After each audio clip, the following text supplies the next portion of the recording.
This is the coolest e-bike I've reviewed. It looks really cool. I love the aesthetics of this bike, but it's also really high quality. It's a ton of fun to ride, and I'll be recommending it to people. This is the Tiger MT20 e-bike from Qiolor, which they were kind enough to send to me so that I could make this review.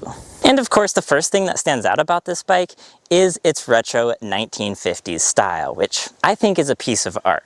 The battery is cleverly disguised as a gas tank, which is also easily removable, so if you need to, you can take it inside to charge it, or like me, I keep the battery inside during the winter so it doesn't freeze.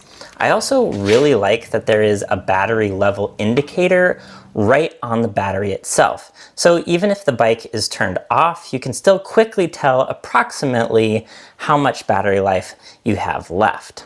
This is available with two different battery options. So you can get it with a 15 amp hour battery that will provide up to 60 miles of range, or you can upgrade to a 35 amp hour battery that will increase the range all the way up to 130 miles. The foam seat is very comfortable, and it's covered with what looks like a faux leather material. This has front fork suspension, which is adjustable with this preload dial on the left and compressed dial on the right. And there are dual rear shocks as well. In the back, it has a 750 watt brushless hub motor, which has easily gotten me up to 28 miles an hour, even while going up steep hills. It has 4-inch wide, 20-inch diameter Innova's Enduring street tires, which are both equipped front and back with dual piston hydraulic brakes on 160 millimeter rotors that provide plenty of stopping power.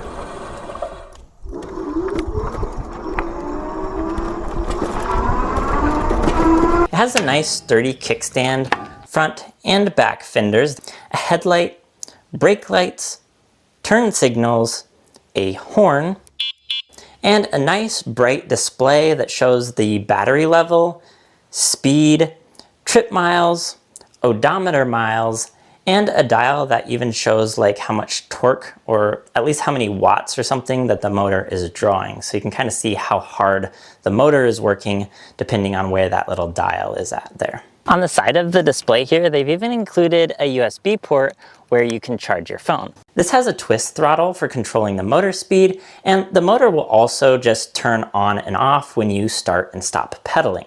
The hand grips here are also made of a faux leather, and there's a bit of padding underneath that makes them a little bit squishy and pretty comfortable to grip for long rides. And the other thing that's on the handlebars here is this NFC electronic lock. So with the bike, you get two of these little NFC card keys. NFC stands for Near Field Communication. So all you have to do is take one of these and tap it on the electronic lock right here. That will unlock the bike. You'll see the little light turn green, and now you can actually go ahead and power on the bike. And also mechanically, this bike is just set up to prioritize having the motor do most of the work anytime you're pedaling. There are no changeable gears, so even if you are able to get this going on flat ground, the instant you hit any sort of incline, you're going to be relying on the motor to do all of the work to get you up the hill. Also, this does not have a torque sensor, so the motor will turn on when you start pedaling, but the motor doesn't follow the speed at which you're pedaling.